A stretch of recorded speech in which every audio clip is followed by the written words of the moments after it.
घर के फर्नीचर पर ना रह जाए कोरोना वायरस। जानिए साफ करने का सही तरीका। स्वास्थ्य विशेषज्ञों के मुताबिक कोरोना वायरस धातु की सतहों पर 5 दिन और लकड़ी की सतहों पर 4 दिन तक रह सकता है। ऐसे में विशेषज्ञ संक्रमण फैलाने के जोखिम को कम करने के लिए कीटाणुनाशकों से लगातार सतहों की सफाई की सलाह देते हैं। दरअसल डिसइंफेक्टेंट यानी कि कीटाणुनाशक से कठोर सतहों जैसे शौचालय, नल, सिंक टेबल, सोफा और अन्य चीजों को आसानी से साफ किया जा सकता है। आज हम आपको फर्नीचर की साफ सफाई के सही तरीकों के बारे में बताएंगे। हमें घर के फर्नीचरों को सफाई जरूर करनी चाहिए, क्योंकि पूरे दिन में ना जाने कितने लोग छूते हैं और इस पर उठते बैठते रहते हैं। ऐसे में फर्नीचर पर वायरस प्रसारित होने का खतरा बढ़ जाता है। वैक्यूम क्लीनर की मदद से सबसे पहले फर्नीचरों के निचले सतहों की सफाई करें। वायरस हटाने के लिए स्प्रे ऑन का उपयोग। फर्नीचरों के सतहों की सफाई के लिए घर पर बने कीटाणुनाशक का इस्तेमाल कर सकते हैं। पानी में 60 से 90% रबिंग आइसोप्रोपिल अल्कोहल का 2 से 1 अनुपात मिलाकर आप कीटाणुनाशक तैयार कर सकते हैं। इसे प्रभावी बनाने के लिए ब्लीचिंग पाउडर भी मिला सकते हैं। कीटाणुनाशक के हल्की धूल से फर्नीचर को ढक दें। फर्नीचर से 6 से 8 इंच की दूरी पर डिसइंफेक्टेंट की बोतल से तब तक स्प्रे करें जब तक यह हल्की धूल से ढक ना जाए। इसके अलावा धातु की सतहों जैसे ताला चाबी, दरवाजे के हैंडल आदि को पोंछने के लिए डिसइंफेक्टेंट का इस्तेमाल कर सकते हैं। सोफे की सफाई। सोफे पर लगातार डिसइंफेक्टेंट की बोतल से स्प्रे कर एक नमी सोखने वाले कपड़े से पोंछ दें। सोफे के कुशन और गद्दों को कुछ देर के लिए धूप में छोड़ दें। अगर कुशन और गद्दे हटाने लायक नहीं हो तो उन पर डिसइंफेक्टेंट का स्प्रे कर सोखने के लिए छोड़ दें। डिसइंफेक्टेंट से सफाई करते समय वेंटिलेशन का ध्यान दें। डिसइंफेक्टेंट से सफाई करते समय डिस्पोजेबल दस्ताने पहनें और खिड़कियों को खोलकर रखें ताकि वेंटिलेशन बना रहे। जब साफ सफाई का पूरा काम हो जाए तो 20 सेकंड के लिए अपने हाथों को साबुन और पानी से साफ करें।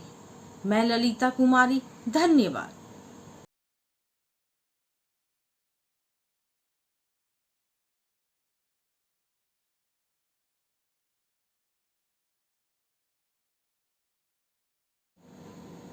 नमस्कार, मैं डॉक्टर अरुण कुमार। लॉकडाउन के साथ मास्क का व्यापक इस्तेमाल जरूरी, ताकि फिर से जोर न पकड़े कोरोना संक्रमण।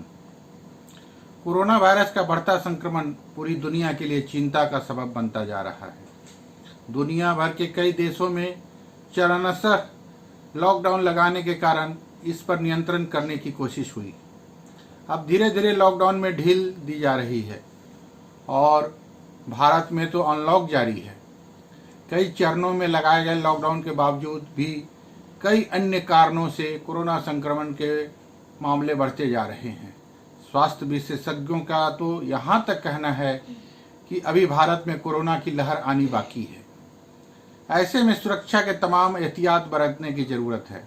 एक नए अध्ययन के मुताबिक लॉकडाउन लागू करने के साथ साथ मास्क के व्यापक स्तर पर उपयोग करने से कोरोना वायरस को फिर से जोर पकड़ने से रोका जा सकता है। एक अध्ययन में यह दावा किया गया है कि कोरोना संक्रमण दोबारा जोर न पकड़े, इसके लिए कड़े एहतियात बरतने होंगे। अध्ययन में कहा गया है कि केवल लॉकडाउन लागू करने से कोरोना वायरस को दोबारा जोर पकड़ने से नहीं रोका जा सकता है। इस अध्ययन में यह भी कहा गया कि यदि बड़ी संख्या में लोग मास्क का प्रयोग करते हैं तो संक्रमण की दर को प्रभावी ढंग से कम किया जा सकता है। इसमें कहा गया है कि घर में बने कम प्रभाव वाले मास्क भी उपयोगी साबित हो रहे हैं। ब्रिटेन के अनुसंधानकर्ता ने कहा कि हमारा विश्लेषण इस बात का समर्थन करता है कि लोग तत्काल और विश्वव्यापी स्तर पर मास्क का उपयोग करें। शोधकर्ताओं के जनसंख्या स्तर के मॉडल से कोरोना संक्रमण को जोड़ते हुए परिस्थिति का आकलन किया। शोधकर्ताओं के मुताबिक किसी संक्रमित व्यक्ति का अन्य व्यक्ति को संक्रमित करने की दर 1 से कम रहना बेहद जरूरी है।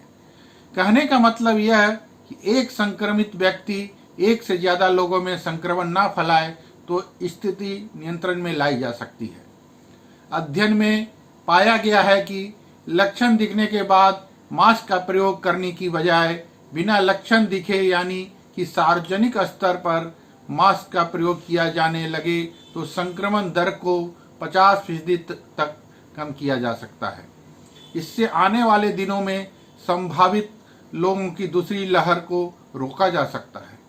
यदि लोग सामाजिक दूरी बनाए रखने और कुछ हद तक लॉकडाउन के साथ साथ मास्क का व्यापक स्तर पर उपयोग करते हैं तो इस वैश्विक महामारी से निपटा जा सकता है और टीका आने से पहले भी आर्थिक गतिविधियां फिर से शुरू की जा सकती है।